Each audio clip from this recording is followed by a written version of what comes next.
तो आइए हम लोग ऑप्टिक्स स्टार्ट करते हैं। ये ऑप्टिक्स का हम लोगों का पहला क्लास है, जिसमें हम लोग एक उस टर्म के साथ डील करने जा रहे हैं जो आप लोगों ने 10th क्लास में भी पहले पढ़ा होगा। ऑप्टिक्स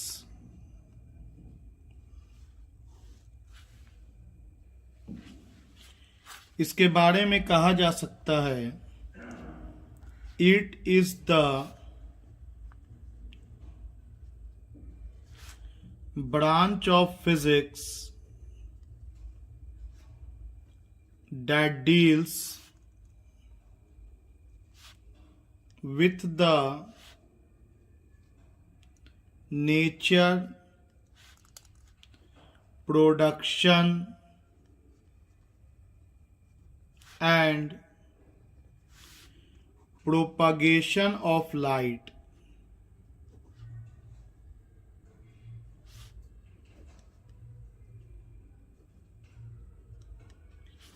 ऑप्टिक्स फिजिक्स का वो ब्रांच है जिसमें हम लोग लाइट के नेचर को, उसके प्रोडक्शन को और उसके प्रोपगेशन के बारे में सीखते हैं।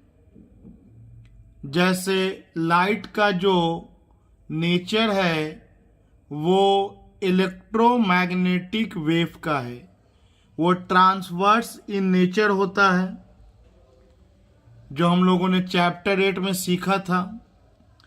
लाइट को प्रोड्यूस कर सकते हैं इलेक्ट्रिक फील्ड को कंटिन्यूअसली चेंज करके मैग्नेटिक फील्ड में, एंड मैग्नेटिक फील्ड को कंटिन्यूअसली चेंज करके इलेक्ट्रिक फील्ड में। लाइट का प्रोपगेशन मतलब लाइट चलेगा किस तरह से, एक जगह से दूसरे जगह ट्रैवल कैसे करेगा, तो इन सारे बातों को फिजिक्स का जो ब्रांच डील करता है उसे हम लोग ऑप्टिक्स के नाम से जानते हैं। इसका दो बेसिक ब्रांच है, टू बेसिक कैटेगरीज। एक में हम लोग इसका ज्योमेट्रिकल पार्ट देखेंगे, जिसे हम लोग रे ऑप्टिक्स के नाम से जानते हैं, और इसी को ज्योमेट्रिकल ऑप्टिक्स कहते हैं। और सेकेंड पार्ट वेव का एक्चुअल नेचर को डील करेगा कि वेव ट्रैवल कैसे करता है from one medium to another. उसे हम लोग फिजिकल ऑप्टिक्स कहते हैं, और वेव नेचर के नाम से जानते हैं, वेव ऑप्टिक्स। तो ये तो ऑप्टिक्स के बारे में बेसिक लाइन लिखा गया। आइए हम लोग रे ऑप्टिक्स से अपने कहानी को स्टार्ट करते हैं। रे ऑप्टिक्स देखिए, रे ऑप्टिक्स में बेसिकली दो तरह का फेनोमेनन हम लोग को स्टडी करना होता है।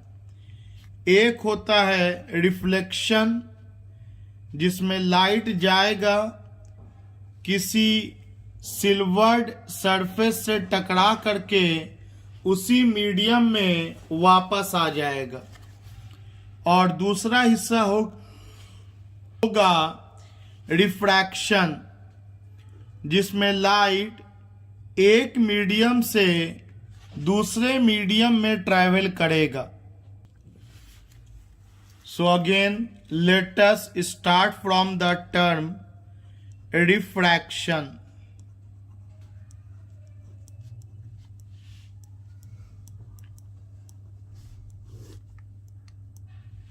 देखिए, जब लाइट एक मीडियम से दूसरे मीडियम में ट्रैवल करेगा ऑब्लिकली, तो लाइट अपने रास्ते को चेंज कर देता है।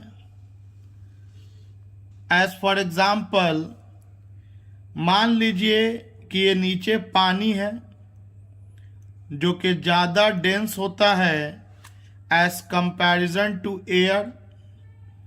ऊपर में रेयर मीडियम है, कम घना मीडियम, और उसके बाद नीचे में डेंसर मीडियम है। तो लाइट जब ऑब्लिकली तिरछा गिरता है, इंसिडेंट होता है, इसे हम लोग इंसिडेंट रे कहते हैं। और जिस पॉइंट पर ये गिरा, इसे हम लोग पॉइंट ऑफ इंसिडेंस कहते हैं।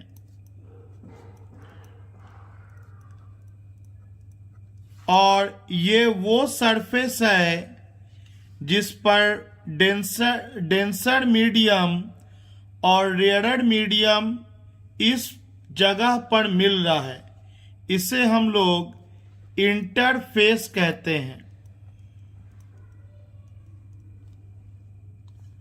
तो लाइट जब ऑब्लिकली इंटरफेस पर गिरा, इसके बाद हम लोग एक परपेंडिकुलर ड्रॉ करते हैं इस इंटरफेस पर, जिसे हम लोग नॉर्मल के नाम से जानेंगे। तो लाइट और इंसिडेंट रे और नॉर्मल के बीच यहाँ एक एंगल बनेगा आई, जिसे एंगल ऑफ इंसिडेंस कहा जाएगा।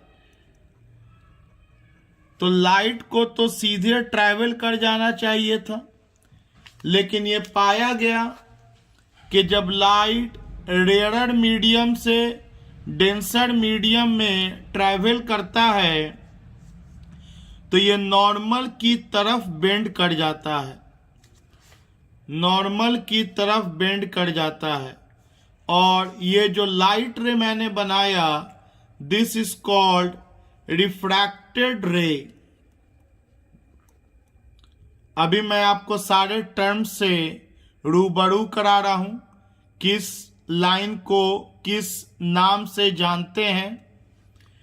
और ये रिफ्रैक्टेड रे और नॉर्मल के बीच यहां जो एंगल बनता है आर, इसे एंगल ऑफ रिफ्रैक्शन के नाम से जाना जाता है। Angle of refraction. तो हम लोगों ने इस फिगर में देखा कि लाइट रे जब ऑब्लिकली किसी इंटरफेस पर इंसिडेंट किया, तो जब हमने नॉर्मल खींचा तो ये रे सीधे जाने के बजाय ये नॉर्मल की तरफ बेंड कर गया। It bends towards the normal, bends towards the normal. और इसी फेनोमेनन को हम लोग रिफ्रैक्शन के नाम से जानते हैं। इस प्रक्रिया को हम लोग रिफ्रैक्शन के नाम से जानते हैं कि the phenomenon of change in the direction of the path of light when it goes from one transparent medium to another is known as refraction of light। तो आइए हम लोग रिफ्रैक्शन ऑफ लाइट को अब इंग्लिश में define कर लें।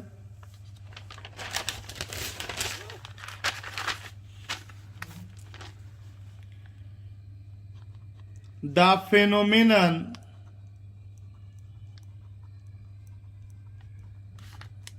of change in the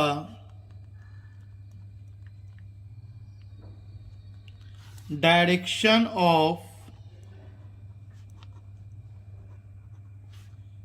the path of light when it travels from one transparent medium to another is called refraction of light.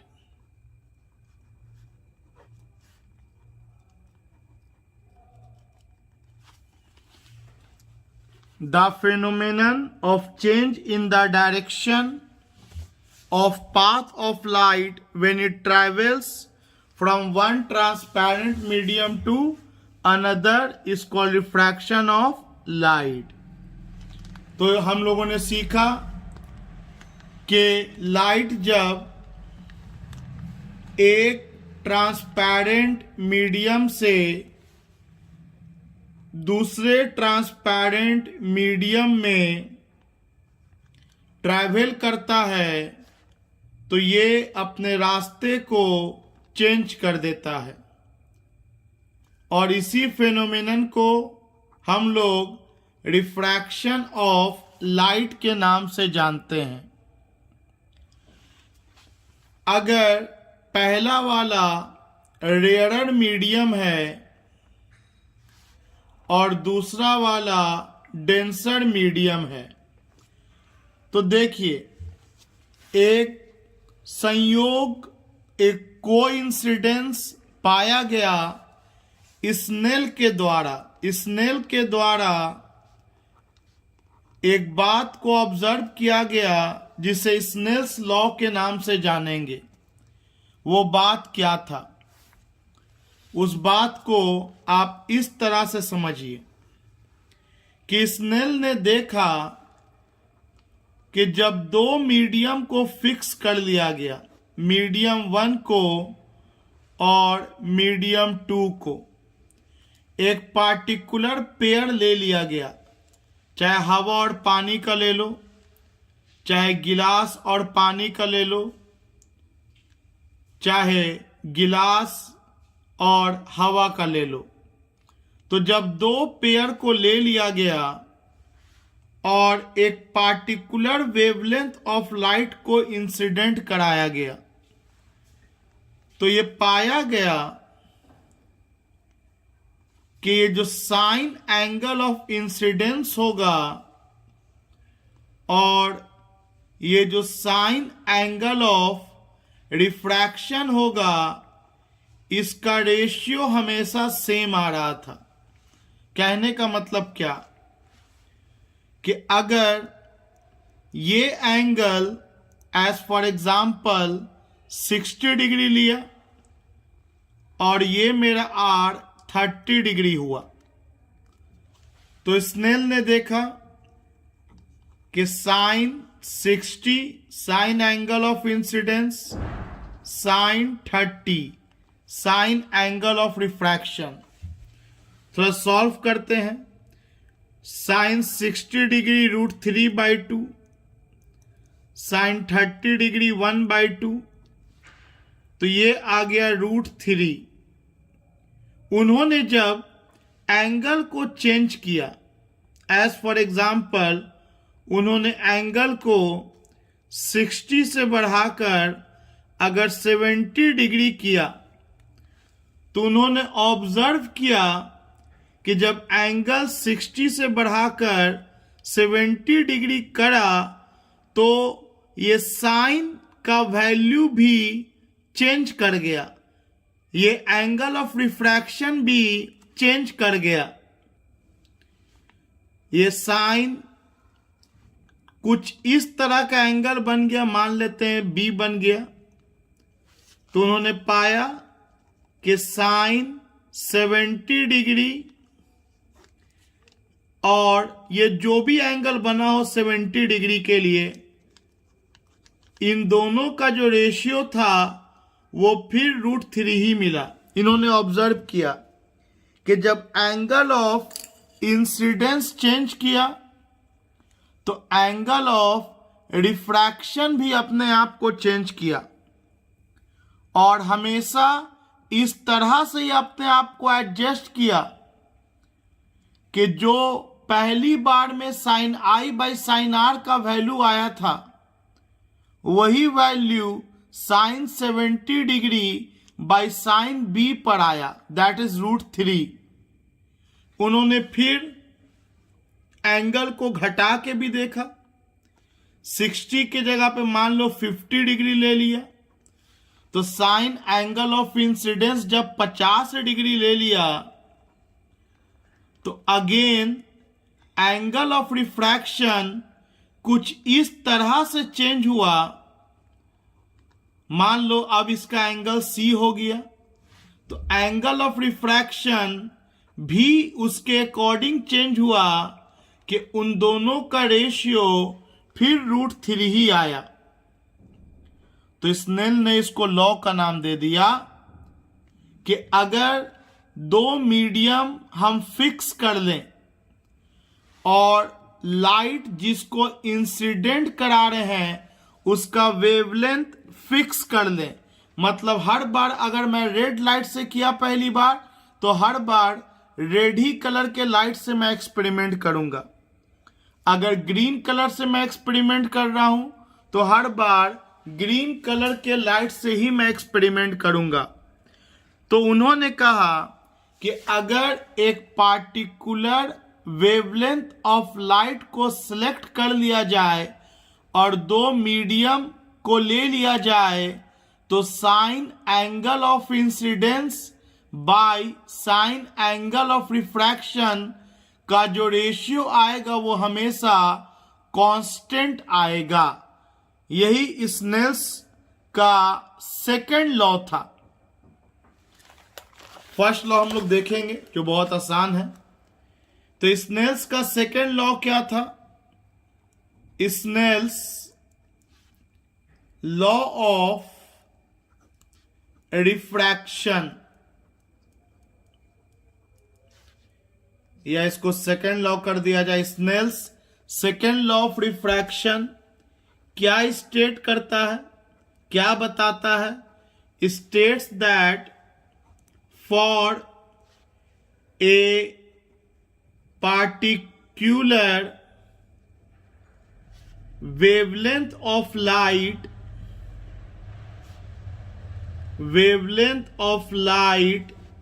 and for particular pair of medium का plural media, for particular pair of media sine angle of incidence sine angle of refraction का ratio हर बार constant आएगा, and this constant is known as refractive index, relative refractive index. This constant is known as relative refractive index of second medium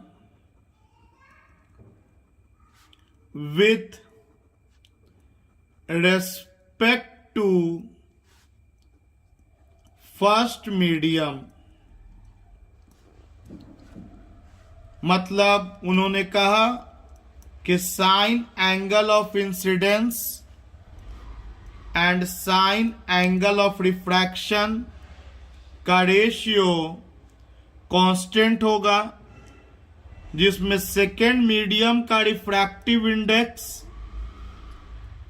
equal by first medium का refractive index के बराबर होगा। Second medium का refractive index with respect to first medium का refractive index को ऐसे भी लिखा जा सकता है, या सेकेंड मीडियम का refractive index with respect to first medium का रिफ्रैक्टिव इंडेक्स ऐसे भी लिखा जा सकता है।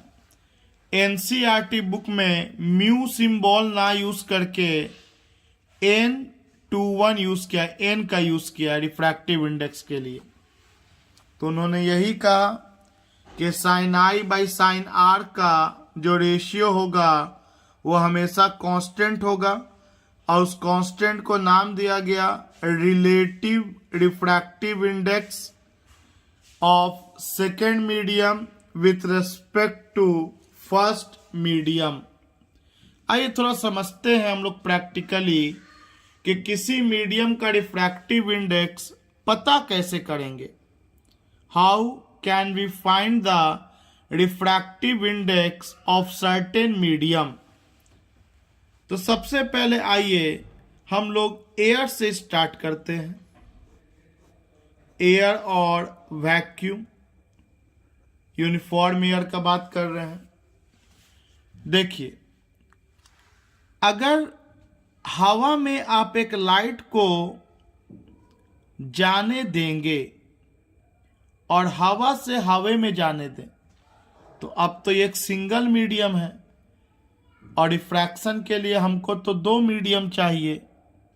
तो एक काम करते हैं, थोड़ा देर के लिए इमेजिन कर लेते हैं कि हवा में एक इंटरफेस बना दिया, हवा में एक इंटरफेस बना दिया, इंटरफेस के ऊपर भी एयर और इस इंटरफेस के नीचे भी एयर, और मुझे रिफ्रैक्टिव इंडेक्स पता करना है क्या होता है उसका मतलब एयर का। तो मैंने हवा में इमेजिन कर लिया एक इंटरफेस, और इस इंटरफेस के इस पॉइंट को, जिसको हम लोग पॉइंट ऑफ इंसिडेंस कहते हैं, इस पर हम लोग एक नॉर्मल ड्रॉ कर लिया, एक नॉर्मल ड्रॉ कर लिया, and this angle is angle of incidence. मान लेते हैं ये एंगल ऑफ इंसिडेंस है 30 डिग्री। तो आप सोच सकते हैं कि क्योंकि हवा से हवा में जा रहा है तो ये लाइट तो सीधा निकल जाएगा, ये लाइट तो सीधा निकल जाएगा, और क्लियरली ये वर्टिकली अपोजिट एंगल हो गया, तो एंगल ऑफ रिफ्रैक्शन भी 30 डिग्री। तो आप स्नेल्स लॉ थोड़ा लगा के देखो, वो कहता है कि sine I by sine r, i के जगह पे sine 30 by sine are, sine are के जगह पे भी 30, ये रिलेटिव रिफ्रैक्टिव इंडेक्स देगा। तो यहां तो मीडियम एयर ही है, तो कह सकते हैं कि एयर का रिफ्रैक्टिव इंडेक्स देगा, क्योंकि एयर बाय एयर तो एयर ही हो जाएगा मेरा। तो ये रिलेटिव रिफ्रैक्टिव इंडेक्स देगा। तो ये रिफ्रैक्टिव इंडेक्स ऑफ एयर देगा। आप सोच सकते हैं ये कट जाएगा, ये 1 आएगा, मतलब एयर का रिफ्रैक्टिव इंडेक्स 1 होता है। डेफिनेटली ये सब कहीं प्रूफ नहीं करना है, ये डायरेक्ट आपको याद करा दिया जाता है कि एयर का रिफ्रैक्टिव इंडेक्स 1। बस मैं थोड़ा कॉन्सेप्ट को और बेहतर कराना चाह रहा हूं कि आखिर 1 हुआ तो कैसे इसको एक्सप्लेन कर सकते हैं। तो एक्सप्लेनेशन यही है, स्नेल्स के लॉ को लगा देंगे, sine I by sine R जो भी आएगा वो रिफ्रैक्टिव इंडेक्स कहलाता है, और क्योंकि ये पूरा मीडियम एयर है तो इसको हम लोग रिफ्रैक्टिव इंडेक्स ऑफ एयर कहेंगे। अगर आप सोचो मैं एंगल ऑफ इंसिडेंस को बदल दूं, अगर ये अब 60 डिग्री हो गया तो आप सोच सकते हैं कि एयर तो अभी भी सीधा का सीधा, लाइट तो अभी भी सीधा का सीधा निकल जाएगा। तो जैसा कि हम लोग लॉ में पढ़ा भी था कि अगर एंगल ऑफ इंसिडेंस चेंज करेगा तो एंगल ऑफ रिफ्रैक्शन भी अपने आप को इस तरह से चेंज करेगा कि इन दोनों के रेशियो में कोई चेंज नहीं आएगा। तो क्लियरली आप यहां देख सकते हैं कि sine 60 degree by sine 60 degree again 1 हो जाएगा, जो कि रिफ्रैक्टिव इंडेक्स ऑफ एयर है। मतलब आप अब डायरेक्ट याद करके चलिए कि एयर का रिफ्रैक्टिव इंडेक्स 1 होता है।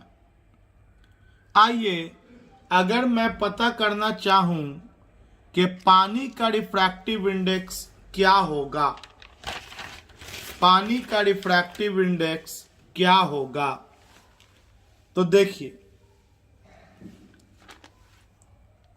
हम लोग पहला मीडियम एयर को लेंगे और दूसरा मीडियम पानी को लेंगे। अगर इसका उल्टा लेंगे तो क्या होगा वो भी हम लोग देखेंगे। तो ये मीडियम 1 और ये मीडियम 2। मीडियम 1 वो जिसमें लाइट इंसिडेंट करेगा और मीडियम 2 वो जिसमें लाइट रिफ्रैक्ट करेगा। तो चलिए मीडियम 1 जाहिर सी बात है रेयरर है और ये मीडियम 2 डेंसर है। और एक रे ऑफ लाइट को हमने इंसिडेंट कराया, ये पॉइंट ऑफ इंसिडेंस हुआ। इसके बाद मैं ये एक्सपेरिमेंट कर रहा हूं जहां मैंने ये नॉर्मल ड्रॉ किया, ये समथिंग एंगल ऑफ इंसिडेंस होगा जिसको हम लोग मेजरमेंट कर लेंगे। इसको जाना चाहिए तो था सीधे, लेकिन ये नॉर्मल की तरफ मुड़ गया। जब लाइट रेयरर मीडियम से डेंसर मीडियम में जाता है तो वो नॉर्मल की तरफ मुड़ता है। क्यों मुड़ता है इसका रीजन हम लोग एक अगले टॉपिक में देखेंगे, cause of refraction of light. ऐसे इसका डिटेल्ड रीजन हम लोग ऑप्टिक्स के सेकेंड चैप्टर में देखेंगे, वेव ऑप्टिक्स। वहां ये जो मैं डायरेक्ट खींच दे रहा हूं कि इधर आएगा, क्यों आएगा, कैसे आएगा, किधर आएगा, एक एक बात का माइन्यूट स्टडी वेव ऑप्टिक्स में है। ये तो ज्योमेट्रिकल ऑप्टिक्स है कि ऐसे लाइट ट्रैवल करता है सो खींच दिया गया। तो ये इंसिडेंट रे या एंगल ऑफ इंसिडेंस, और जब लाइट रेयरर से डेंसर ट्रैवल किया तो ये मुड़ गया नॉर्मल की तरफ, it bends towards the normal. As we know, Huygens के प्रिंसिपल के अनुसार sine I by sine R का रेशियो सेकेंड मीडियम का रिफ्रैक्टिव इंडेक्स। तो सेकेंड मीडियम तो मेरा वाटर है, तो यहां पे लिखाएगा रिफ्रैक्टिव इंडेक्स ऑफ वाटर, क्योंकि रूल कहता है कि सेकेंड मीडियम का आपको ऊपर लिखना है with respect to refractive index of first medium, और फर्स्ट मीडियम तो आपका एयर है। और ये पाया गया कि जब sine I by sine R किया गया पानी के लिए तो इसका रेशियो 1.33 आया। ये आया एक्सपेरिमेंटली, जब sine I by sine R का मेजरमेंट किया गया तो इसका रेशियो 1.33 आया। तो इसका मतलब हुआ कि रिफ्रैक्टिव इंडेक्स, जिसको म्यू से इंडिकेट किया, वाटर का with respect to refractive index air का, क्योंकि रिफ्रैक्टिव इंडेक्स हमेशा रिलेटिव टर्म होता है, सिंगल मीडियम का थोड़ी रिफ्रैक्टिव इंडेक्स होगा। वो तो समझाने के लिए हम पीछे एयर का एयर के साथ ले लिए। क्यों? यहां पे उसका फायदा। अब हम जानते हैं कि एयर का रिफ्रैक्टिव इंडेक्स 1 होता है, तो जब ऊपर का समथिंग वैल्यू हो और नीचे 1 हो तो आपको पता है मैथमेटिकली कि 2/1 लिखो या 2 लिखो, दोनों सेम है। हाँ, 1/2 को 2 नहीं लिख सकते, ये अलग अलग चीज है। ये हाफ है, ये दुगना है, और यहां ये भी दुगना है और ये भी 2 है। तो क्योंकि एयर का रिफ्रैक्टिव इंडेक्स 1 होता है, तो ये आपको रिफ्रैक्टिव इंडेक्स ऑफ वाटर निकल गया ओनली। मतलब किसी भी एक सिंगल मीडियम का रिफ्रैक्टिव इंडेक्स चाहिए तो उसको हमेशा कंपेयर करवाइए एयर के रेस्पेक्ट में, एयर के रेस्पेक्ट में, क्योंकि एयर का रिफ्रैक्टिव इंडेक्स 1 होता है। तो इसको ऐसे भी लिखा जा सकता है, रिफ्रैक्टिव इंडेक्स ऑफ वाटर, और कुछ ना लिखा है तो समझ जाइए विथ रेस्पेक्ट टू एयर। अगर कहीं पे लिखा है कि रिफ्रैक्टिव इंडेक्स ऑफ वाटर इतना है तो ये अंडरस्टूड है कि वो विथ रेस्पेक्ट टू एयर हो जाएगा। तो ए ऊपर लिखो या ना लिखो, अंडरस्टूड है, छिपा हुआ है। तो वाटर का रिफ्रैक्टिव इंडेक्स निकालने के लिए मैंने पहला मीडियम क्या लिया? एयर। सोचो कि अगर पहला मीडियम पानी ले लेते और दूसरा मीडियम हवा ले लेते, ऊपर एयर है और नीचे पानी है, और मान लो पानी में से ही कोई टॉर्च मारा, तो याद रखना जरूरी नहीं कि नीचे वाला सेकेंड ही मीडियम कहलाता है। पानी में से सोर्स मारा, टॉर्च मारा, तो ये पानी हो गया इस बार फर्स्ट मीडियम, ये इंसिडेंट रे हो गया, और हवा हो गया इस बार सेकेंड मीडियम। तो इंसिडेंट रे यहां गिरा, यहां नॉर्मल ड्रॉ करेंगे, इसको चल जाना चाहिए था सीधे अनडिफ्लेक्टेड, लेकिन क्योंकि मीडियम चेंज हो गया, डेंसर से लाइट रे हम लोगों का रेयरर में ट्रैवल करेगा तो नॉर्मल से अवे भागेगा। ये नॉर्मल जो था ये उससे दूर भागेगा, जिसे हम लोग एंगल ऑफ रिफ्रैक्शन कहेंगे यहां पर उसे। ये तो नीचे वाला एंगल ऑफ इंसिडेंस हो गया। तो आप देख सकते हैं कि अगर मुझे यहां पर फिर लॉ को यूज करना है तो आप सोच सकते हैं कि sine I by sine R करेंगे तो refractive index of second medium, तो इस बार सेकेंड मीडियम तो एयर है, हवा है, with respect to first medium, तो इस बार जो भी आंसर आएगा sine I by sine R का, जो भी आए, जाहिर सी बात है जो आंसर आएगा वो रिफ्रैक्टिव इंडेक्स ऑफ वाटर नहीं देगा, क्योंकि इस बार वाटर तो नीचे है।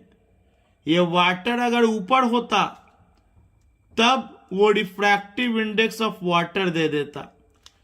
आप बना बिल्कुल सकते हो, अब इसको उलट दो, उलट दोगे तो रिफ्रैक्टिव इंडेक्स ऑफ वाटर बन जाएगा। लेकिन डायरेक्ट अगर सोचना है तो यही याद रखना है कि जो पहला मीडियम होना चाहिए वो एयर होगा। तो ये अंडरस्टूड है कि नीचे अगर 1 से डिवाइड करेंगे तो जो न्यूमरेटर होगा उसका रिफ्रैक्टिव इंडेक्स डायरेक्ट निकल जाएगा। तो इस तरह से रिफ्रैक्टिव इंडेक्स ऑफ वाटर को पता किया जा सकता है। सिमिलरली अगर आपको रिफ्रैक्टिव इंडेक्स ऑफ गिलास चाहिए तो आपको पहला मीडियम एयर लेना होगा, वहां से लाइट को इंसिडेंट करना होगा, एंगल ऑफ रिफ्रैक्शन गिलास में नापना होगा, और उन दोनों का जो रेशियो होगा वो refractive index of glass with respect to air देगा। और क्योंकि नीचे एयर होगा जिसका वैल्यू 1 होता है तो वो आपको रिफ्रैक्टिव इंडेक्स ऑफ गिलास मिल जाएगा।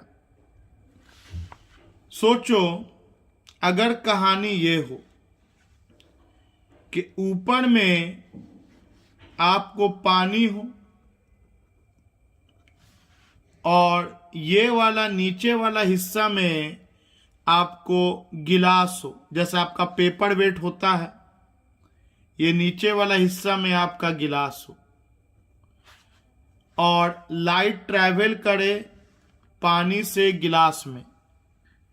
तो थिंक अबाउट इट, लाइट रे आया, यहां पर पॉइंट ऑफ इंसिडेंस जिस पर नॉर्मल ड्रॉ करेंगे, ये एंगल ऑफ रिफ्रैक्शन, लाइट को चल जाना चाहिए था इधर, लेकिन ये रेयरर मीडियम से डेंसर मीडियम में ट्रैवल कर रहा है, क्योंकि जनरली गिलास ज़्यादा डेंस होता है कंपेयर टू वाटर। तो ये लाइट रे नॉर्मल की तरफ बेंड करेगा अगेन, ये एंगल ऑफ रिफ्रैक्शन। तो अब अगर मैं फॉर्मूला लिखना चाहूं तो सोचो कैसे लिखाएगा। तो बोलेंगे sir sine I by sine are, sine angle of incidence and sine angle of refraction का रेशियो कांस्टेंट होता है, जिसे हम लोग refractive index of second medium जो कि गिलास है with respect to first medium जो कि वाटर है। अब सोचो कि गिलास का रिफ्रैक्टिव इंडेक्स अगर मुझे चाहिए तो मैं सोच लूंगा पहले गिलास का एयर के रेस्पेक्ट में, अगर वाटर का चाहिए तो वाटर का निकाल लूंगा एयर के रेस्पेक्ट में, और दोनों को जब मैं डिवाइड कर दूंगा तो गिलास का विथ रेस्पेक्ट टू वाटर निकल जाएगा। कहने का मतलब ये है कि ये तो गिलास का निकला विथ रेस्पेक्ट टू वाटर, बिल्कुल ये लाइन सही है, गिलास का विथ रेस्पेक्ट टू वाटर। लेकिन इसको ऐसे भी लिखा जा सकता है mu G divided by 1 mu W divided by 1, क्योंकि 1 से किसी को डिवाइड करेंगे तो फर्क नहीं पड़ेगा। तो mu G divided by refractive index of air, mu W divided by refractive index of air. Again similar reason कि एयर का रिफ्रैक्टिव इंडेक्स 1 होता है,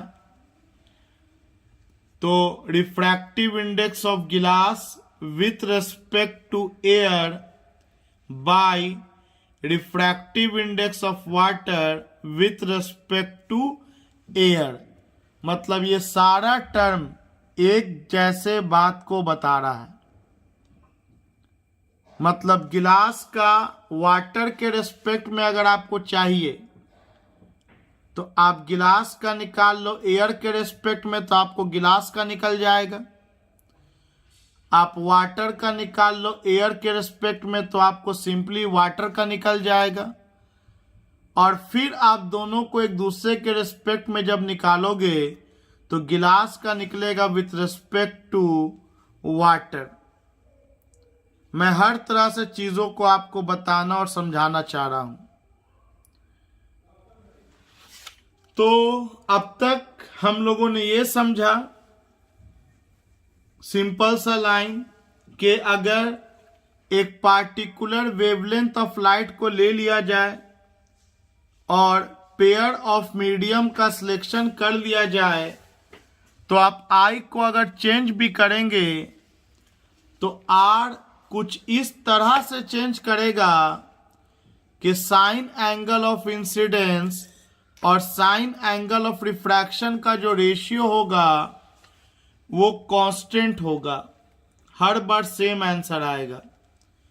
और इसी कांस्टेंट को कहा जाता है refractive index of second medium with respect to the first medium.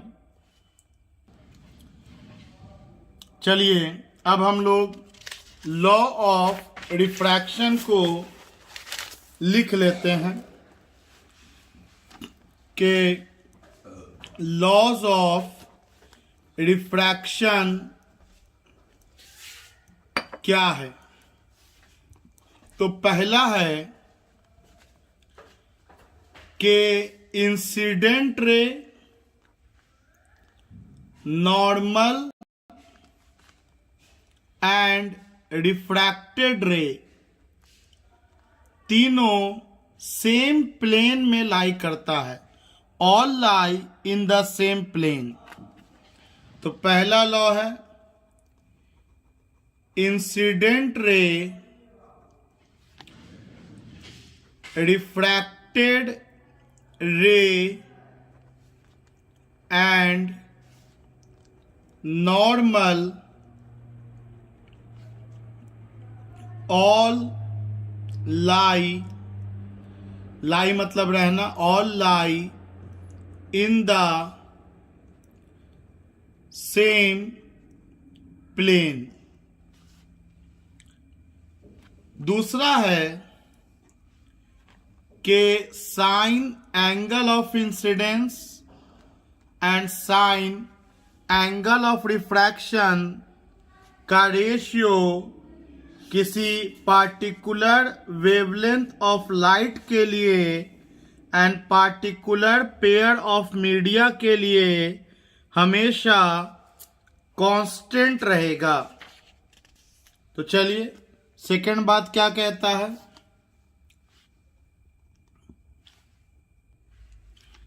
The ratio of sine, SIN is sine, angle of incidence to the sine angle of refraction of a particular wavelength of light। ये particular wavelength of light हम लोग समझेंगे थोड़ा देर में ऐसा क्यों लिखते हैं। For particular wavelength of light for given pair of media remains constant, known as relative refractive index of second medium with respect to the first medium, that is sin I by sin R का ratio refractive index of second medium to the refractive index of first medium, जिसको ऐसे भी लिख सकते हैं, ये जो होगा वो अनचेंज रहेगा, कांस्टेंट रहेगा। और ये बात यहां से समझ में आ जानी चाहिए कि रिफ्रैक्टिव इंडेक्स ऑफ एयर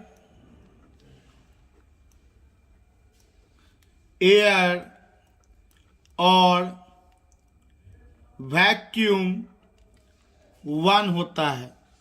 इसलिए मुझे अगर किसी मीडियम का रिफ्रैक्टिव इंडेक्स निकालना है इंडिविजुअली, तो उसको हम लोग विथ रेस्पेक्ट टू एयर लेंगे, और एयर जो होना चाहिए वो मेरा फर्स्ट मीडियम होना चाहिए।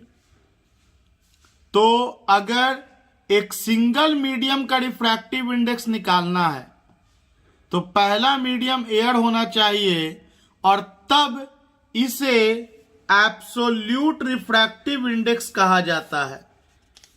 और अगर फर्स्ट मीडियम एयर ना हो तो रिलेटिव रिफ्रैक्टिव इंडेक्स कहा जाता है। तो मैंने अभी अभी एक टर्म इंट्रोड्यूस किया, एब्सोल्यूट रिफ्रैक्टिव इंडेक्स। तो एब्सोल्यूट रिफ्रैक्टिव इंडेक्स तभी हो सकता है जब पहला मीडियम एयर हो। जैसा कि आप लोग मेरे समझाए गए बातों को अगर आप देखोगे तो ये जो मैंने पानी और हवा का बात किया, ये रिफ्रैक्टिव इंडेक्स ऑफ पानी दे देगा ओनली। तो it is called absolute refractive index. और जब मैंने गिलास और पानी का बात किया तो यहाँ ना गिलास का रिफ्रैक्टिव इंडेक्स 1 होगा ना पानी का, तो ये आपको रिलेटिव रिफ्रैक्टिव इंडेक्स देगा। और आप रिलेटिव रिफ्रैक्टिव इंडेक्स तभी निकाल सकते हैं जब आप लोगों ने इंडिविजुअली दोनों मीडियम का अलग अलग एयर के साथ कंपेयर करके वैल्यू निकाल लिया हो। तब हम लोग आसानी से रिलेटिव रिफ्रैक्टिव इंडेक्स निकाल सकते हैं किसी मीडियम का। तो अभी अभी रिलेटिव रिफ्रैक्टिव इंडेक्स जो कि स्नेल्स लॉ में दिया गया था, विली बोर्ड स्नेल ने इस लॉ को दिया था। ये जो सेकेंड लॉ है given by Willebrord Snell, तो इसको स्नेल्स लॉ ऑफ रिफ्रैक्शन भी कहते हैं। तो अभी अभी हम लोगों ने दो टर्म को डिफरेंशिएट किया, एक रिलेटिव रिफ्रैक्टिव इंडेक्स और दूसरा रिफ्रैक्टिव इंडेक्स। आइए अब हम लोग सीखते हैं रिलेटिव रिफ्रैक्टिव इंडेक्स का क्या डिफिनीशन होगा। इसके लिए आपको मैं फिर से लाइट के एक प्रॉपर्टी के बारे में याद दिला दूं कि लाइट ट्रांसवर्स नेचर का होता है और इस तरह से लाइट का प्रोपागेशन होता है। इस तरह से लाइट प्रोपागेट करता है इन ऑल पॉसिबल डायरेक्शंस। तो ये एक चक्कर मारने में जितना समय लगाया लाइट, वी ऑल नो कि इसे टाइम पीरियड कहते हैं, denoted by capital T. Light जिस स्पीड से मीडियम में ट्रैवल करेगा that is v, speed of light in certain medium. अलग अलग मीडियम में लाइट का स्पीड भी अलग अलग होगा। और एक चक्कर मारने में लाइट जितना दूरी ट्रैवल करेगा दैट इज कॉल्ड वेवलेंथ। और अगर सिंपली मैं आपको समझाऊं तो आप लोग जानते हैं कि distance equal to speed into time. तो यहां डिस्टेंस हो गया वेवलेंथ, स्पीड हो गया यहां v और टाइम हो गया यहां t। तो हम लोग लिख सकते हैं wavelength equal to speed into time, lambda equal to v into t। Also ये भी आप लोग जानते हैं कि reciprocal of time period, reciprocal of time period is called frequency. Time period का रेसिप्रोकल फ्रीक्वेंसी कहलाता है। तो हम लोग लिख सकते हैं wavelength equal to v into 1/न्यू। तो न्यू इक्वल टू हो गया v/लैम्डा। और एक बात जानिए, अलग अलग मीडियम में लाइट का स्पीड अलग अलग होता है, लाइट का वेवलेंथ भी चेंज करेगा, और ये दोनों इस तरह से चेंज करेगा कि लाइट का फ्रीक्वेंसी कभी नहीं बदलेगा।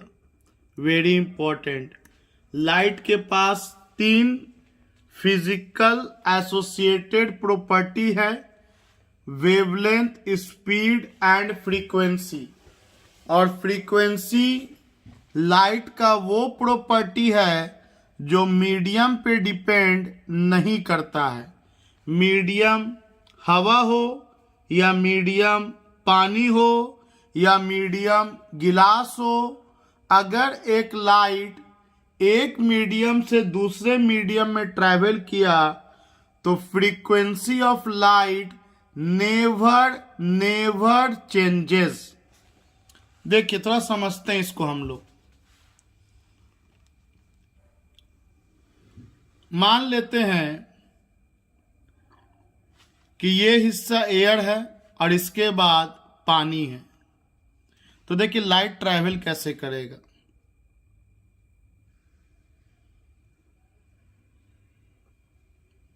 मान लेते हैं यहां 1 सेकंड बीत गया, तो 1 सेकंड में ये कितना चक्कर मारा, ये हुआ 1 और ये हुआ 2, तो 1 सेकंड में ये 2 चक्कर मारा, फ्रीक्वेंसी 2 हो गया। नंबर ऑफ रेवोल्यूशन पर सेकेंड को हम सब फ्रीक्वेंसी बोलते हैं, 1 सेकंड में जितना चक्कर मारे, तो ये फ्रीक्वेंसी हवा में हो गया 2, और हवा में इसका स्पीड हम लोग c के नाम से जानते हैं, speed of light in air और वैक्यूम। और इसका ये वेवलेंथ हो गया लैम्डा। ये सब एयर में है, ये सब एयर में है। एयर में जो इसका स्पीड हो गया v1 वो c हो गया। जब लाइट पानी में जाएगा तो आप सोचो, पानी में लाइट का स्पीड तो घट जाएगा, स्लो हो जाएगा लाइट। अब लाइट का स्पीड अगर घट गया तो वेवलेंथ को भी उसी रेशियो में घटना होगा, ताकि फ्रीक्वेंसी वही के वही मेंटेन रहे। ये लाइट का प्रॉपर्टी है।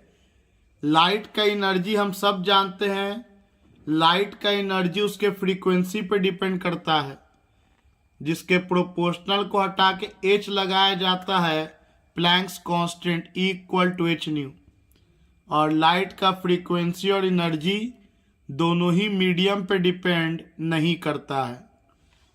तो खैर, हम जब हवा में थे तो स्पीड ज़्यादा था तो वेवलेंथ भी ज़्यादा रहेगा, और जब पानी में चल गया तो स्पीड अगर घट गया तो वेवलेंथ को भी तो घटना पड़ेगा ना, ताकि दोनों का रेशियो अगेन 2 का 2 आए। तो पानी में जो लाइट है वो इतना लंबा लंबा चक्कर नहीं लेगा, चक्कर तो लेगा लेकिन उसका वेवलेंथ जो है वो छोटा हो जाएगा। ये वेवलेंथ आ गया लाइट का पानी में, ये पानी में वेवलेंथ हो गया लाइट का। और आप लेकिन देख सकते हैं कि 1 सेकंड के बाद चक्कर तो भाई 2 ही मारा, चाहे वो हवा में हो या पानी में हो। हाँ, हवा में और पानी में अंतर किस में दिख रहा है, तो स्पीड में और वेवलेंथ में। जब लाइट का स्पीड घटेगा तो उसका वेवलेंथ भी घटेगा। आप देख सकते हैं कि ये मैंने थोड़ा छोटा ड्रॉ किया है और ये थोड़ा बड़ा ड्रॉ है। तो मैं आपको इस पेज में यही समझाना चाहा कि लाइट ट्रैवल करता है इस तरह से, ये ट्रांसवर्स इन नेचर होता है, ट्रांसवर्स इन नेचर होता है, जिसमें पार्टिकल का जो वाइब्रेशन होगा उसके प्रोपगेशन के परपेंडिकुलर होगा। लाइट पार्टिकल ऐसे वाइब्रेट करेगा और जो एनर्जी जाएगा वो इस तरह से एनर्जी ट्रेवल करेगा। वेव है क्या? Wave is nothing but it is a form of energy. तो जब पार्टिकल वाइब्रेट करेगा तो प्रोपगेशन जब उसके परपेंडिकुलर होगा, इसी को तो हम लोग ट्रांसवर्स वेव कहते हैं।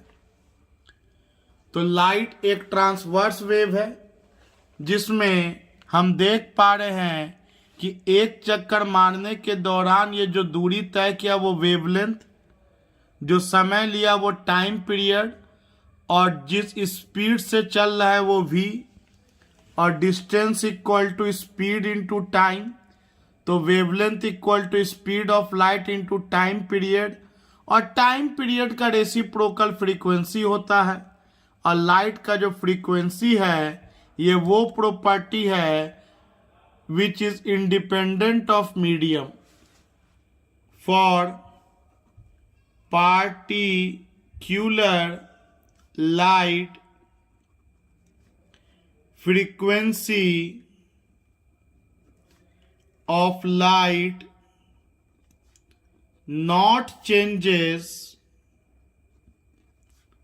from medium to medium। कहने का मतलब हिंदी में है कि अगर एक पार्टिकुलर लाइट का सिलेक्शन कर लिया, ग्रीन का या ब्लू का या रेड का, किसी पार्टिकुलर लाइट का सिलेक्शन कर लिया तो वो किसी मीडियम पे डिपेंड नहीं करेगा, किसी मीडियम में भी जाए फ्रीक्वेंसी वही रहे। और लाइट अगर रेयरर मीडियम से डेंसर मीडियम में जाएगा तो इस बात को ऑब्जेक्टिव के तौर पे याद रखें कि लाइट का फ्रीक्वेंसी तो नहीं बदलेगा, लेकिन लाइट का स्पीड घटेगा, और स्पीड घटेगा तो वेवलेंथ भी घटेगा, ताकि स्पीड और वेवलेंथ का जो रेशियो है उसमें कोई चेंज ना आए। आइए अब हम लोग रिलेटिव रिफ्रैक्टिव इंडेक्स को समझते हैं। तो जैसा कि मैंने बोला कि रिलेटिव रिफ्रैक्टिव इंडेक्स का मतलब होता है ये मीडियम 1 में लाइट है और ये मीडियम 2 में लाइट ट्रैवल करेगा। ये एंगल ऑफ इंसिडेंस जाना चाहिए था, सीधा मुड़ गया। अगर ये रेयरर से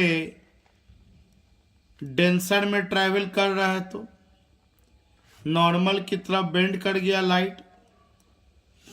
तो ये पहला मीडियम का रिफ्रैक्टिव इंडेक्स और ये दूसरा मीडियम का, और पहला मीडियम में लाइट का स्पीड v1 है और दूसरा मीडियम में लाइट का स्पीड v2 है। तो रिलेटिव रिफ्रैक्टिव इंडेक्स को डिफाइन करेंगे कि refractive index of second medium with respect to first medium equal to होगा sine angle of incidence of first medium to the sine angle of refraction of second medium, और ये equal to होगा। एक बात और पाया गया, वेरी इंपॉर्टेंट, यहां पे एक बात बोल रहा हूं जो इसको रिलेट करेगा कॉज ऑफ रिफ्रैक्शन से। एक बात और पाया गया स्नेल के द्वारा कि साइन एंगल ऑफ इंसिडेंस और साइन एंगल ऑफ रिफ्रैक्शन का जो रेशियो था वो पहला मीडियम में लाइट का स्पीड और दूसरा मीडियम में लाइट के स्पीड के रेशियो के बराबर था। ये पाया गया कि पहला मीडियम में जो लाइट का स्पीड होगा और दूसरा मीडियम में जो लाइट का स्पीड होगा, इन दोनों का जो रेशियो होगा वही इक्वल होगा sine I by sine are के, और जो इक्वल होता है refractive index of second medium with respect to the first medium. तो हम लोग रिलेटिव रिफ्रैक्टिव इंडेक्स को डिफाइन कैसे कर सकते हैं? We can define relative refractive index, it is defined as ratio of speed of light in first medium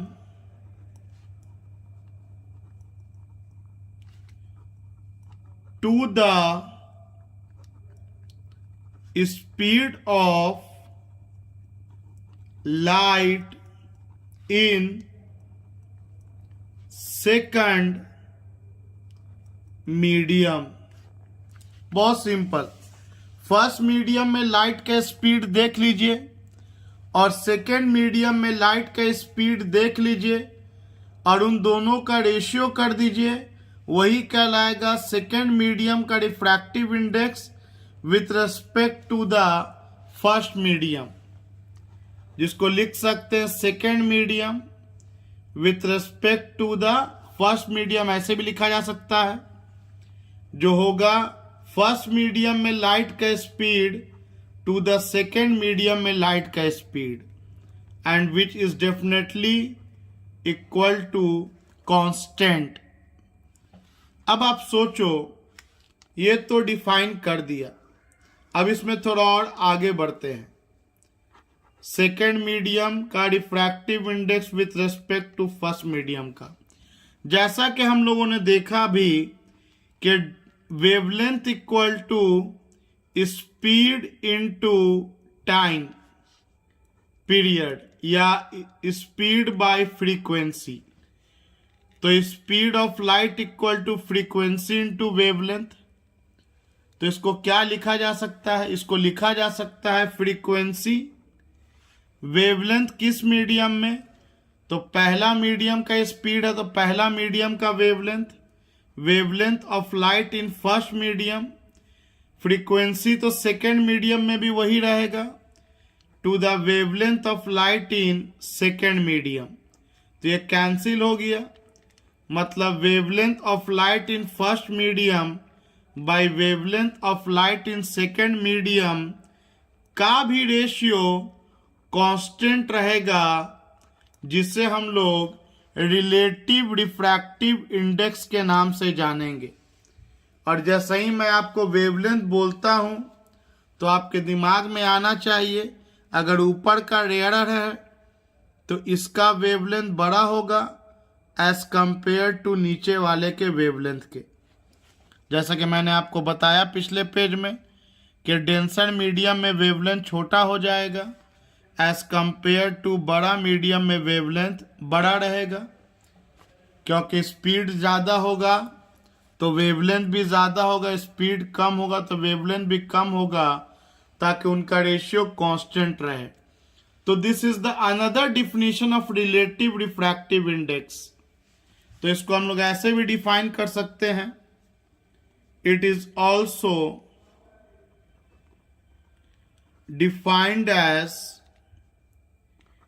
ratio of wavelength of light in first medium to the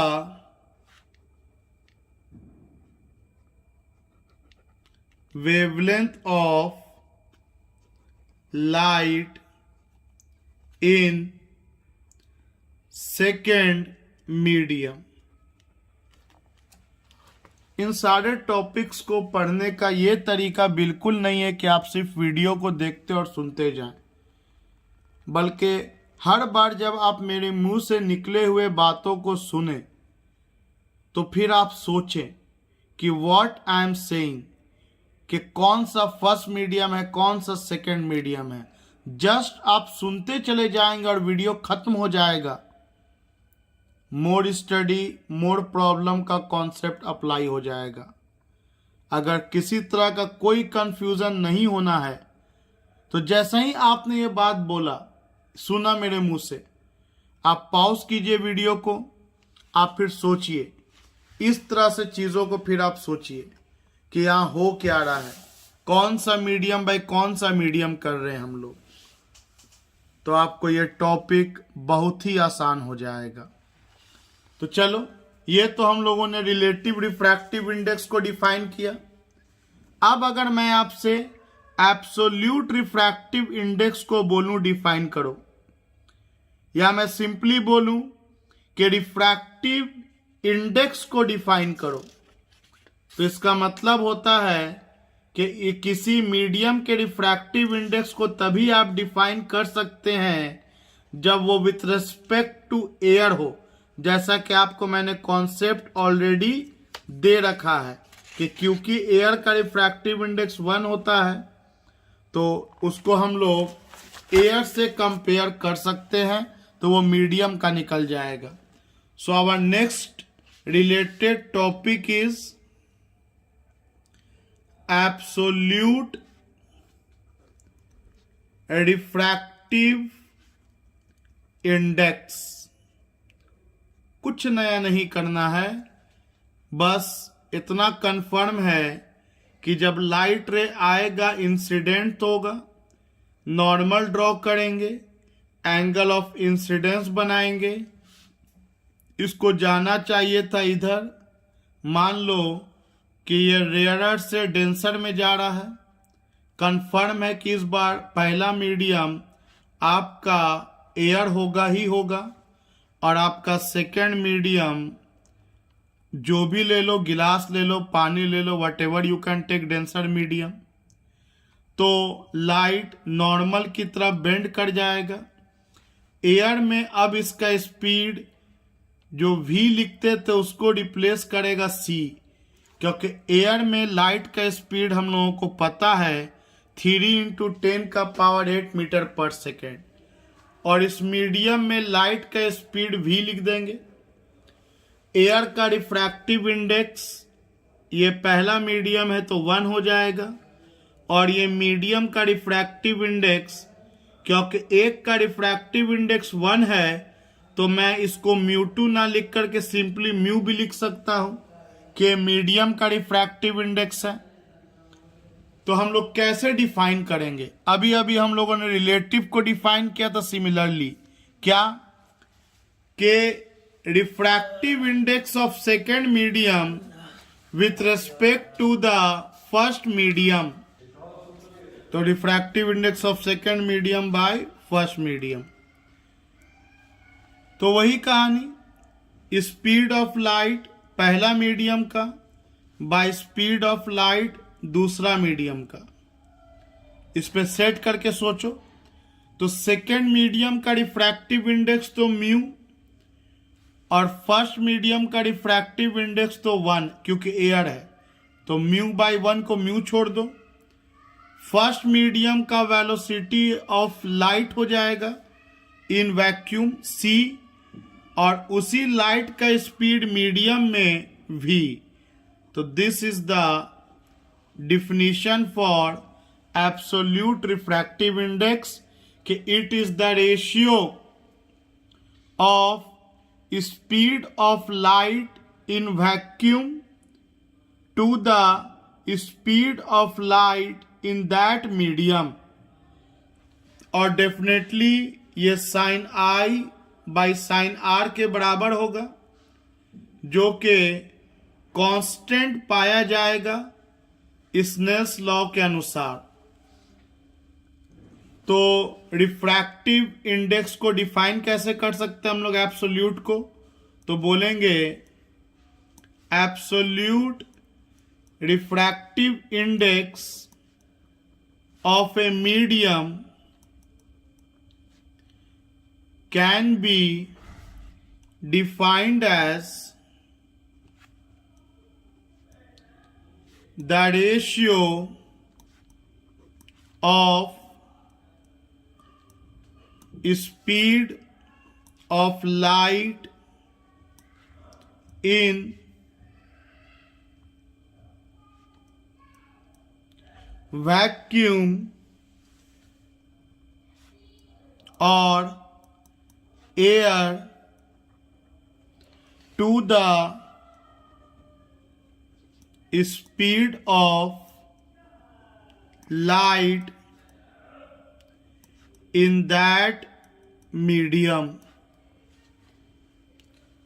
light का speed air में देख लीजिए और फिर light का speed उस medium में देख लीजिए और उन दोनों के स्पीड के रेशियो को निकाल लीजिए तो वो इस मीडियम का रिफ्रैक्टिव इंडेक्स बता देगा। तो this is absolute refractive index. अगर वेवलेंथ के टर्म में डिफाइन करें फिर तो आप सोच सकते हैं स्पीड का फॉर्मूला होता है वेवलेंथ इनटू फ्रीक्वेंसी। तो वेवलेंथ एयर में और इनटू फ्रीक्वेंसी तो भैया मीडियम इंडिपेंडेंट होता है बाय वेवलेंथ उस मीडियम में इनटू फ्रीक्वेंसी। तो रिफ्रैक्टिव इंडेक्स हो गया wavelength of light in air to the wavelength of light in that medium के भी रेशियो को एब्सोल्यूट रिफ्रैक्टिव इंडेक्स कहेंगे। आप याद कीजिए मैंने जब आपको सेकेंड लॉ बता रहा था तो मैं हर बार लिख रहा था कि रिफ्रैक्टिव इंडेक्स में for a particular wavelength of light को लेना है। ऐसा नहीं कि इस मीडियम में एक बार ग्रीन लाइट से एक्सपेरिमेंट किया और एक बार रेड लाइट से।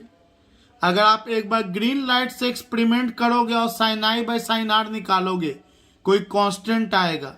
अगर आप ग्रीन की जगह रेड लाइट कर दोगे तो ये कांस्टेंट चेंज कर जाएगा भले आपका मीडियम दोनों वही रहे, क्योंकि sine I by sine R का जो वैल्यू है वो क्लियरली आप देख सकते हैं कि ये वेवलेंथ ऑफ लाइट यूज पे भी डिपेंड कर रहा है।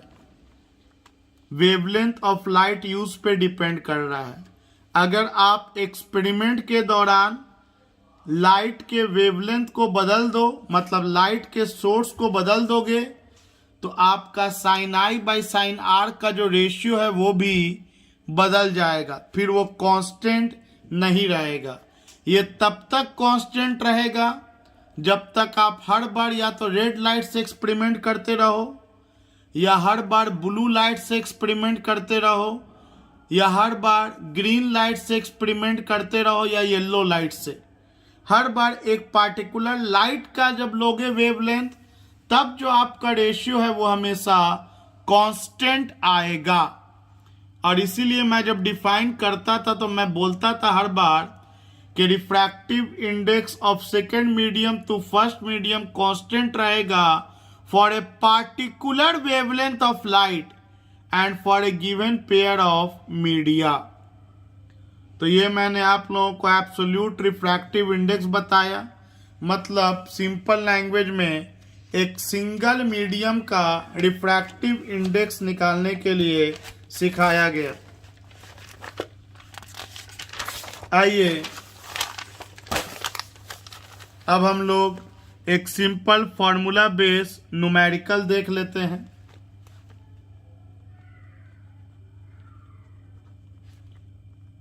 What is the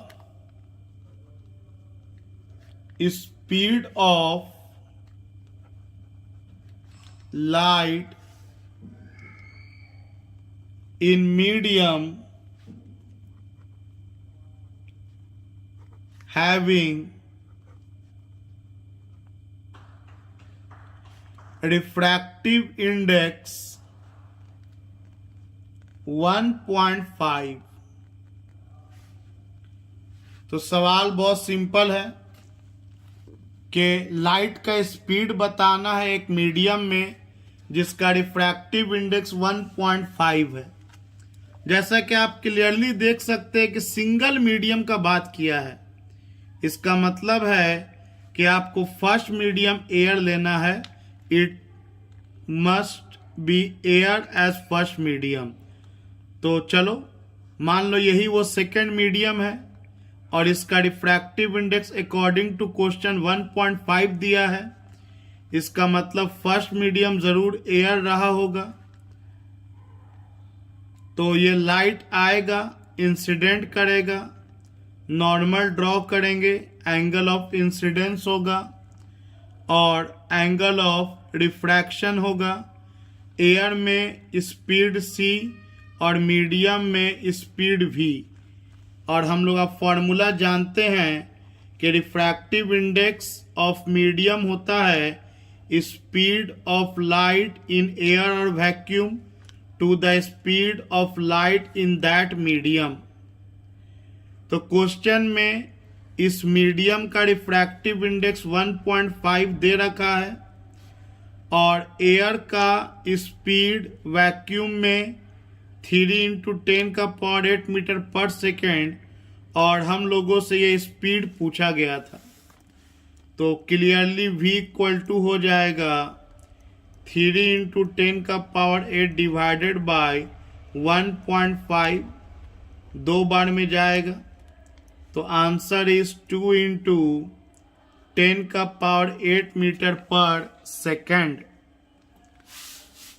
अब हम लोग इतना जो पढ़ें, अब इसका सबसे एक इम्पॉर्टेंट हिस्सा सीखते हैं, काउज ऑफ रिफ्रैक्शन।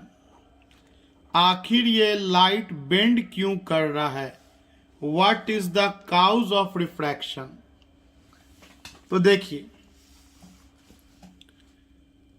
जो अब तक बताया गया उसी से रिलेट होगा ये।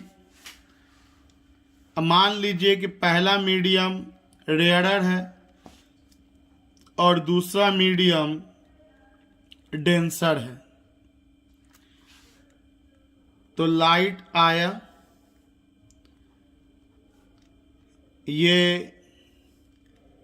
एंगल ऑफ इंसिडेंस हुआ, ये नॉर्मल हुआ। अब ये रेयरर की तरफ ये जो लाइट है ये नॉर्मल की तरफ जाएगा या नॉर्मल से अवे जाएगा, मुझे नहीं पता। ये मुझे एक्सप्लेन करना है इस बार कि किधर जाएगा लाइट, किधर बेंड करेगा। एक्सप्लेन करना है क्या कारण है इसके बेंड होने का। तो देखिए, एक बात तो कंफर्म है कि फर्स्ट मीडियम में अगर स्पीड v1, सेकेंड मीडियम में स्पीड v2। आप स्पीड के बारे में सोचिए कि सेकेंड मीडियम का स्पीड ज़्यादा होगा या फर्स्ट मीडियम का, ये आपको सोचना है।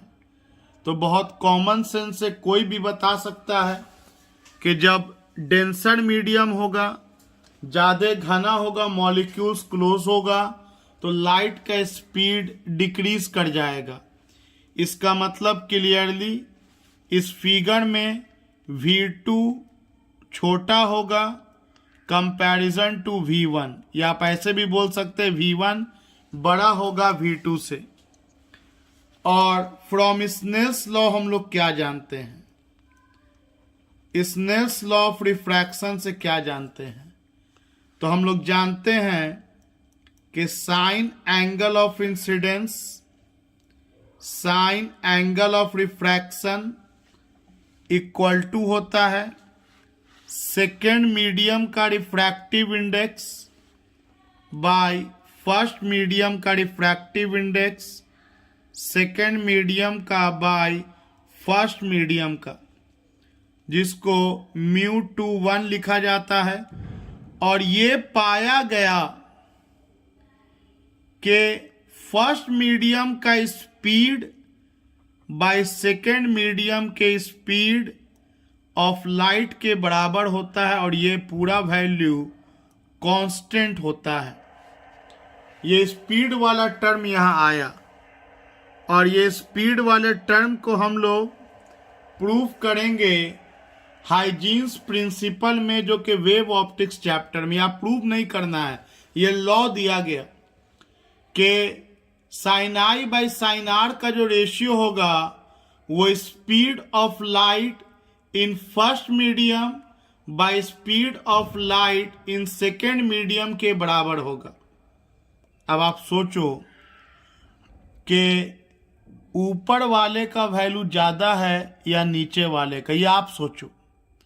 तो आप साफ साफ देख पा रहे हैं कि ऊपर वाले का स्पीड ज्यादा है कंपैरिजन टू नीचे वाले की स्पीड से।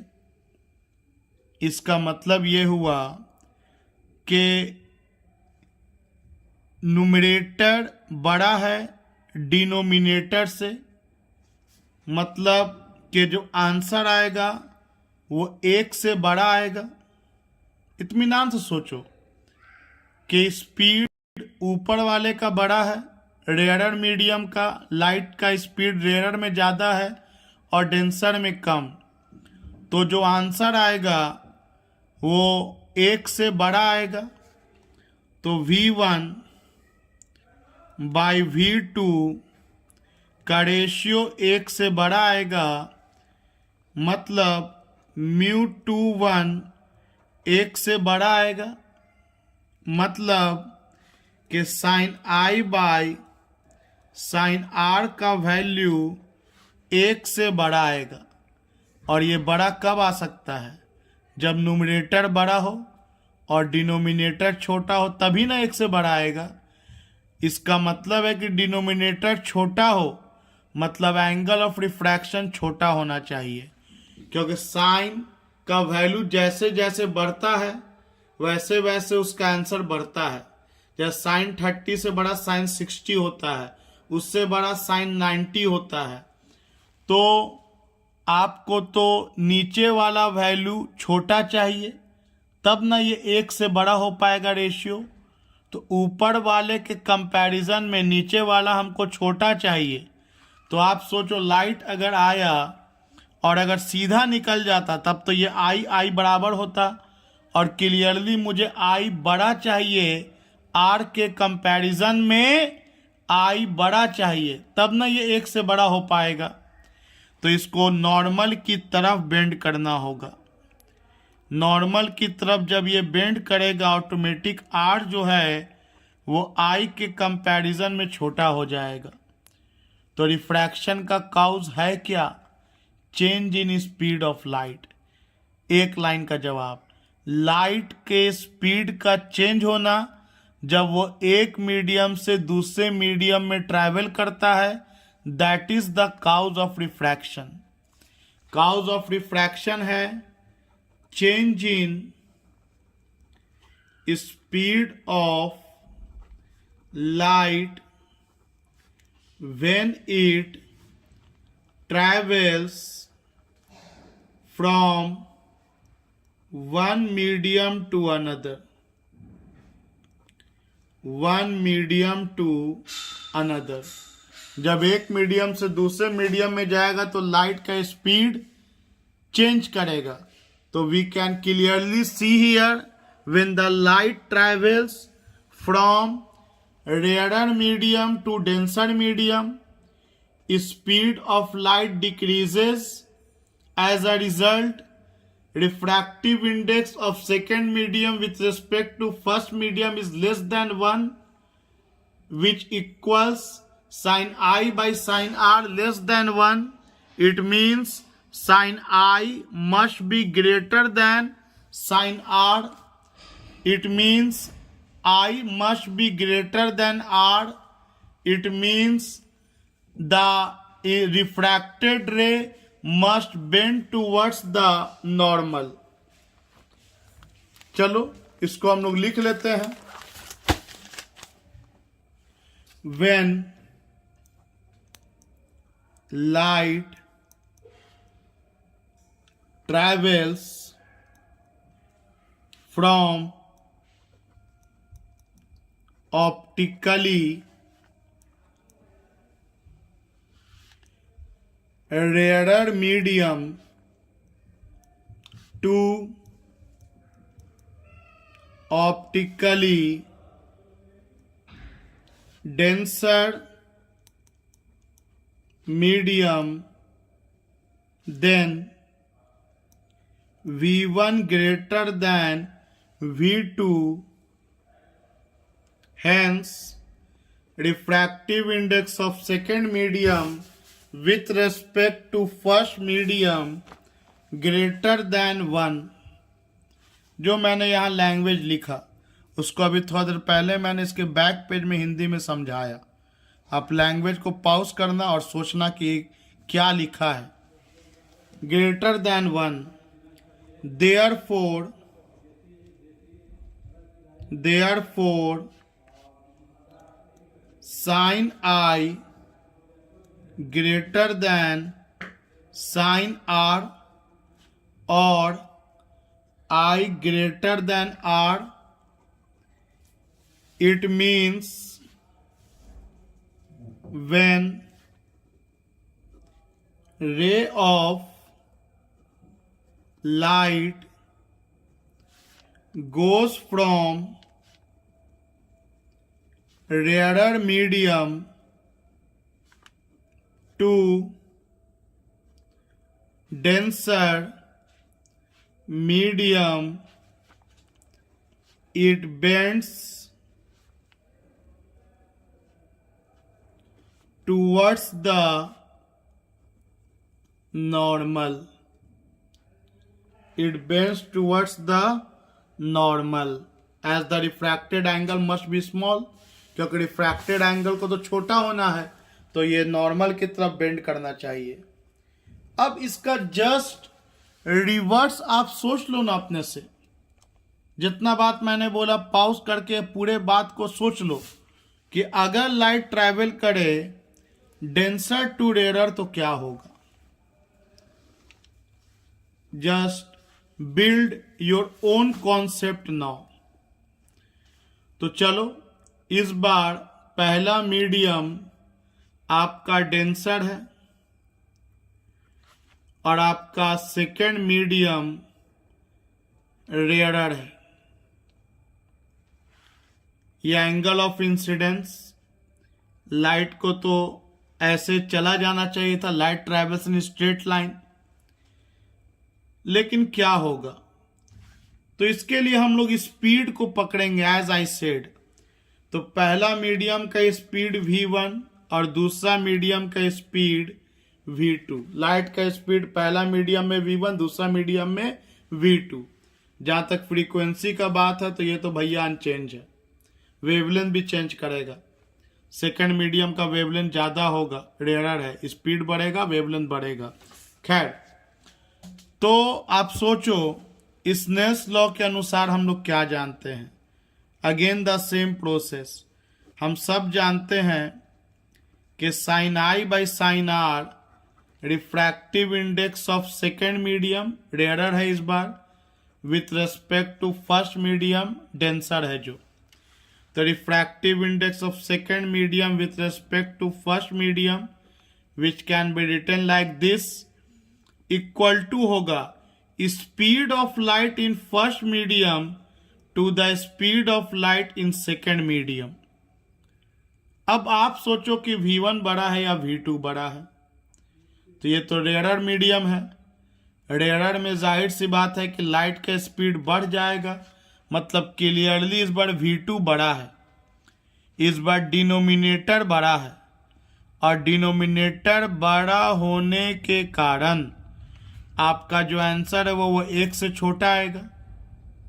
मेरे बाबू 2 को अगर किसी बड़ा वैल्यू से डिवाइड कर देंगे, 3 से 4 से कुछ भी से, तो ये डेफिनेटली है कि 0 पॉइंट समथिंग आएगा, मतलब लेस देन 1 आएगा।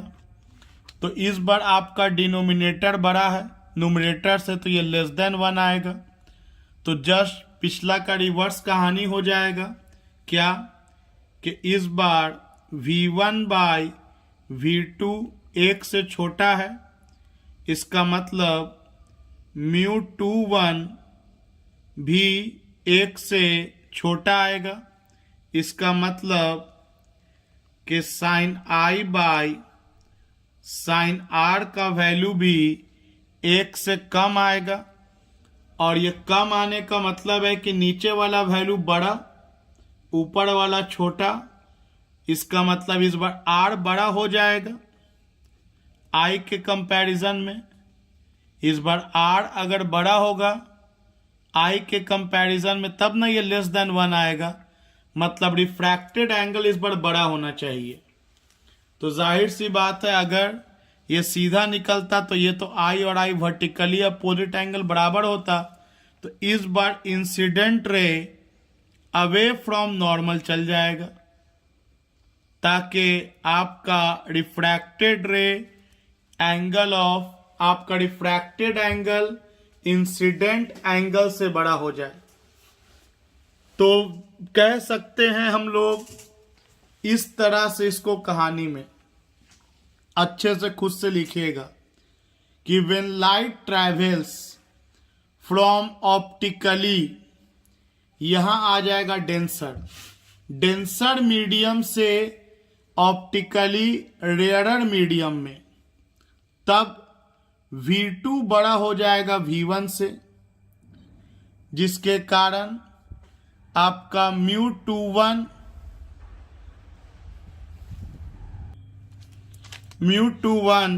छोटा हो जाएगा 1 से, और साइन आई छोटा हो जाएगा साइन आर से, और आई छोटा हो जाएगा आर से।